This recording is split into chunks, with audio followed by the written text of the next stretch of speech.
untuk pembelajaran hari ini. Pertanyaannya, apakah kalian sudah siap apabila menjadi seorang pengajar? Dan siapakah sosok seorang pengajar itu? Ada yang tahu? Guru? Oke. Judul hari ini adalah memaknai kemuliaan dan keistimewaan pendidikan di balik keikhlasan guru. Tujuan pembelajarannya, peserta didik mampu memahami makna dari materi pendidikan dan juga pengajar atau guru. Yang kedua, peserta didik mampu memahami pesan dan makna serta mengamalkan hadis tentang seorang pendidik atau guru. Selanjutnya, apa itu pendidik dan apa itu guru? Nah, pendidik merupakan proses fundamental dalam memanusiakan manusia, membimbing individu dari kondisi tidak tahu menjadi tahu, dan dari perilaku yang kurang terpuji menjadi berakhlak mulia. Nah, yang kedua, guru adalah seorang pendidik atau pengajar profesional yang bertugas mengajar dan juga bertransfer ilmu pengetahuan. Nah, seorang guru berfungsi untuk mengarahkan, membimbing, dan membina siswa sehingga nilai agama dapat terlihat dalam perilaku mereka serta membentuk karakter siswa agar menjadi pribadi yang cerdas dan berbudi pekerti luhur. Ini dari penjelasan apa itu pendidikan dan apa itu guru. Selanjutnya, mengapa disebut pendidikan dan disebut guru? Nah, kata guru secara tradisional sering dimaknai melalui akronim Jawa di buku lan Citiru. Nah, di buku itu apa? Mungkin Mbak Kiki bisa dibacakan. Di buku artinya segala usaha yang bisa dipercaya dan dipertanggungjawabkan kebenarannya. Citiru artinya segala tindak tanduknya menjadi teladan atau contoh bagi muridnya. Kemudian guru sendiri berfokus pada ilmu, yaitu ilmu apa yang diajarkan oleh guru itu menjadikan murid dari tahu menjadi dari tidak tahu menjadi tahu. Sudah guru. Selanjutnya, sedangkan kata pendidik. Nah, pendidik fokus pada adab dan karakter, bagaimana murid berperilaku menjadi murid dan tidak beradab menjadi beradab. Nah, dari isi ini disebutkan bahwa guru itu adalah seseorang yang mengubah bagaimana karakter dan adab siswa itu bisa menjadi lebih baik lagi. Nah, dari siswa yang awalnya mungkin dia itu nakal, dia itu orangnya kurang kompeten seperti itu. Nah, guru itu bisa mengubah dari apa? Nah, dari cara guru itu mendidik. Nah, guru yang hebat, guru yang baik itu dia pasti bisa mengubah siswanya dari awalnya jelek jadi bagus. Nah, begitu ya. Apa yang membuat guru itu istimewa? Nah, guru menjadi istimewa karena peran mereka melampaui sekedar pengajar materi akademis. Nah, mereka adalah pelukis jiwa yang membentuk masa depan melalui dedikasi dan kasih sayang. Nah, hal-hal yang dimiliki oleh seorang pengajar atau guru diantaranya, nah itu pertama, dijuluki sebagai pahlawan dan penanda jasa. Nah, yang kedua, membentuk karakter dan nilai kehidupan. Yang ketiga, orang tua kedua di sekolah. Yang keempat, sebagai inspirator dan juga motivator bagi anak didiknya. Yang kelima, membangun peradaban dan ilmunya menjadi amal jariah. Dan yang keenam, ada integritas dan memiliki kesabaran tinggi. Nah, dari keenam hal ini merupakan salah dari contoh seorang pendidik atau guru. Nah, begitu ya. Nah, jadi dari hal ketiga adalah orang tua kedua di sekolah. Jadi jangan anggap orang tua itu hanya ada orang tua yang ada di rumah. Nah, orang tua itu bisa jadi dari seorang guru. Nah, kalau umpamanya kita menerima ilmu, kita bisa menjadi pendidik itu karena siapa kalau nggak karena guru? Ya, orang tua emang madrasatul ula, yaitu guru pertama. Nah, tetapi guru itu juga salah satu seseorang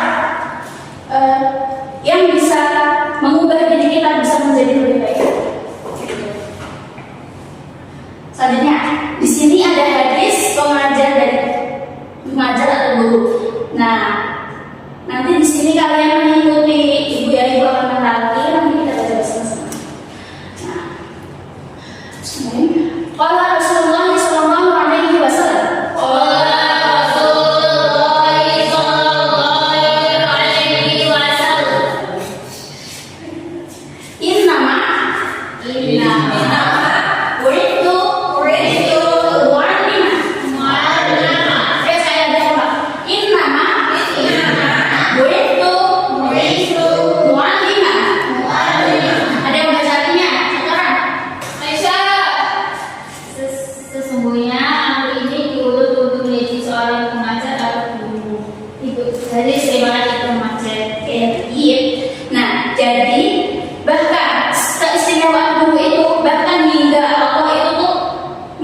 Tuh nanti bisa dicocokkan sama pasangannya ya.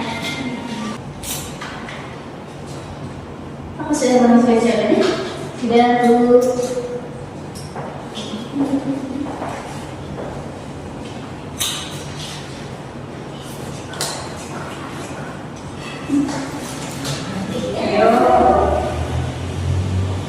Nomor 1. Pertanyaannya, siapa yang dianggap sebagai motivator dan orang tua kedua di sekolah? Ya, Saya tahu jawabannya. gimana? Seorang guru. Maksudnya? Karena yang nama guru itu ini nama guru itu mu'alliman. Oke, bagus. Selanjutnya, apa tujuan utama seorang guru mentransfer ilmu dan membentuk karakter seorang siswa? Jawabannya, saya baca mendasar kehidupan bangsa dan sebagai membangun fondasi peradaban dunia atau pengetahuan. Ya, coba juga lagi sekali lagi. Mendasar kehidupan bangsa dan sebagai pembangun peradaban dunia atau pengetahuan dunia. Oke, baik. Saya menulis Baik, Sofi. mengapa guru disebut agen motivator dan sebagai agen perubahan atau agen motivator. Iya, jawabannya? Karena perannya dalam bentuk pola pikir dan masa depan untuk generasi muda dan bangsa. Oke, baik. Jawabannya benar semua.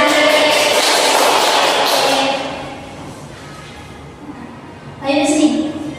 Makna dan konteks dari hadis. Nah, apa makna dan konteks dari hadis? Nah, ini dijelaskan. Pendidik atau umat Rasulullah SAW menekankan bahwa beliau bukan sekedar penyampai wahyu, tetapi juga seorang mu'alim atau pengajar. Nah, yang membimbing akhlak untuk agama dan juga umatnya. Pendekatan pengajaran yang harmonis, kasih sayang dan dialogis, bukan kekerasan. Nah, jadi bagaimana Rasulullah itu kan seseorang yang lembut, seseorang yang sudah dijamin oleh Allah itu masuk surga. Jadi bagaimana caranya Rasulullah itu mengajarkan ilmu, mengajarkan segala hal yang dari kita tahu tidak kita tahu itu tuh dengan kasih sayang, dengan kelembutan dan yang kekerasan. Jadi bagaimana maksud kita sebagai calon seorang guru yang sudah diabdikan oleh negara untuk menjadi seorang guru yang diminatkan, maksud kita mengajar murid dengan kekerasan kan nggak baik kayak gitu. Bikin kesimpulan dari materi yang sudah diberikan tadi. Boleh, ya Mas Enda. Kesimpulannya ketika kita bisa menjadi seorang guru, pasti kita akan merasakan suatu kebanggaan apabila seorang murid kita yang kita ajar berhasil ataupun sukses. Oke, berikan tepuk tangan dulu.